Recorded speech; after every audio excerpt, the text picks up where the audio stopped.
Hi there. Today I'm going to talk to you about writing. Writing is something that I enjoy doing. It's a passion, a hobby of mine for many years. Now, there are broadly two kinds of writing, fiction and non-fiction, right? So fiction is a story. It could be short stories, it could be a novel, it could be playwriting, script writing, etc. And non-fiction is when you write something that is not fiction, right? Something that is not a story. It could be a biography, it could be an autobiography, it could be a textbook, etc. So today let's just talk to you about the basics of writing. Now, to write anything, you need to have an idea, right? And ideas don't just grow on trees, right? So it's like you might get an idea, you might not. But what is important is to try to do things that will help you to not only get ideas, but also to remember what idea you got. Because many times what happens is you get a very good idea and then you forget it because you don't write it down. Especially, this is most common before you go to bed. Many times when we are about to go to bed, we're lying in bed, we're just about to sleep, and bang, there's an idea that comes to your mind, and you're too lazy to get up and write it down and stuff, and then before you know it, you forget about it in the morning, right? And then you keep wondering, what was I remembering? So remember this: always carry a little notebook with you and a pen. All right, so notebook and pen right here. See that? There's a notebook right here. I carry it with me all the time. And I have a pen in here too somewhere.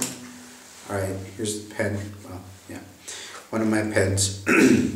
So I generally always carry a notebook with a pen, and I try to write down ideas as they come to me. And you just write it down. Just, it could be a single letter, a single word, or a couple of words, whatever. So the idea is keep a little idea notebook with you, or idea pad with you, that you write down thoughts that come into your mind. All right, and then you think of a concept. Like if you're interested in writing fiction, you may not want to start with a novel right away, because novel writing can be a bit of a challenge, although you could. But you could also start, like I did, with short stories. I have written a book, and it's actually published, which is a collection of short stories called Shadows of Truth. And how I did that, I used to just get little ideas, right? And I love science fiction, I love the paranormal, supernatural, spiritual kind of things, right? So my stories are pretty much along those lines.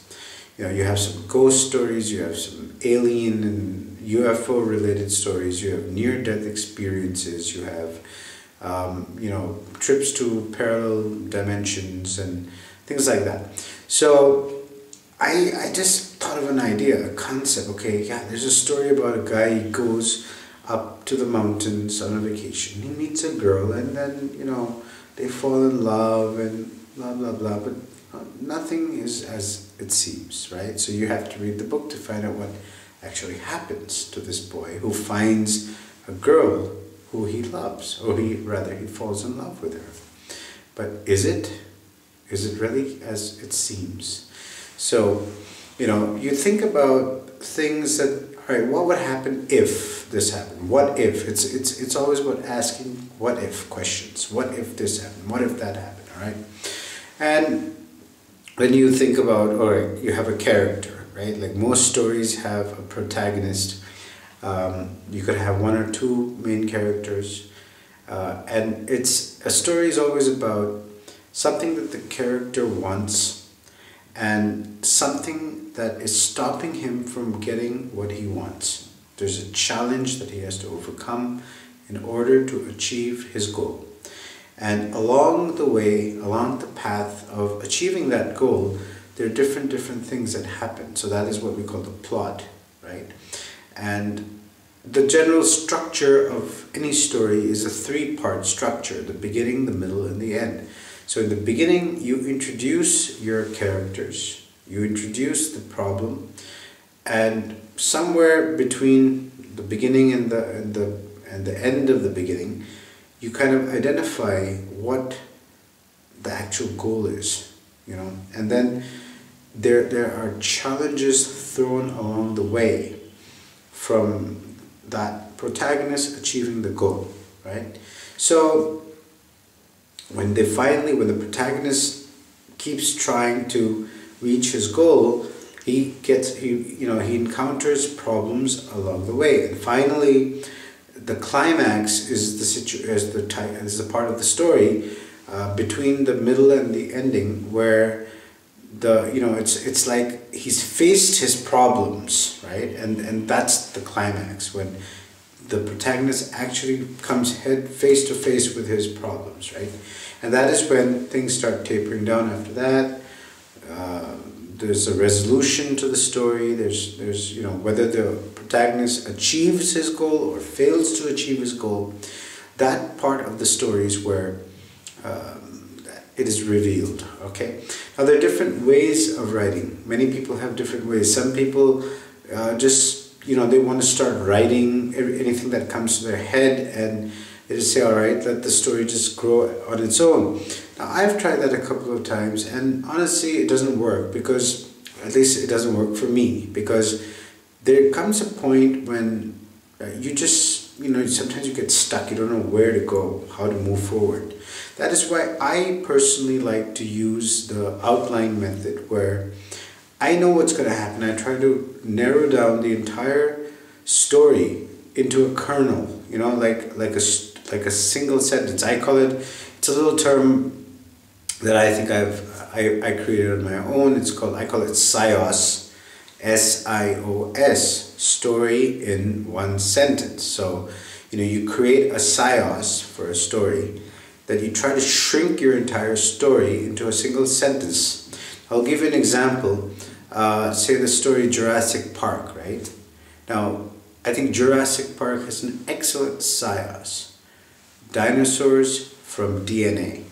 Simple as that. That's the crux, that's the kernel of the story, Jurassic Park. Everything else that happens around that is just, those are details of the story. So when you are able to reduce your story into a single sentence, when you are able to have a very powerful and a very clear SIOS, you are on your way to writing a good story. And from the SIOS, or from the kernel expands into like a little bigger area where you start creating. Okay, so you expand the sentence into a paragraph, right? So let's say you've expanded your entire story from one sentence to one paragraph, where you try to tell the crux of the story in a single paragraph, and then you keep expanding it further and further and further, and that is when through that you will be able to create your outline, your plot. You'll be able to know who your main characters are, what their goals are, what their challenges are, who their sidekicks are, or their love interests are, or their antagonists are, the people who are trying to stop them from achieving their goal. And you let the story evolve that way. So I think that's pretty much what I do. And there's another thing. See, don't get upset about, remember, a story is a collection of parts, right? So don't think about it as you're writing a huge novel. Like, if you think that you have to write like 350 or 400 pages, it's like a big task. It's a big burden on your head. Think of it rather as writing 1 page a day. Now, if you write 1 page a day, okay, it's really not hard. It's really not hard to write a page a day. Okay, if you can write just 1 page a day for 1 year, you are going to come out with a 365-page novel. And that is a pretty decent sized novel. All right, so do it step by step. Everything happens step by step. All right, don't think about it as a huge project. Think of it as a collection of independent daily page. Today I wrote this page. Today I wrote this page. whatever. So on an average, there'll be some days that you won't write. You just won't be up to it. You won't, you won't have the inspiration. You just won't feel like it. You might be sick. You might be on vacation or whatever. And there might be some days when you'll end up writing maybe 4 pages, 5 pages. So let's say on an average, if you can write 1 page a day, you are going to write 1 novel a year. Okay? So I hope that was helpful, and all the best to you in your writing endeavor, and all the best. And we will have another video about what to do after you write the novel. Thank you very much.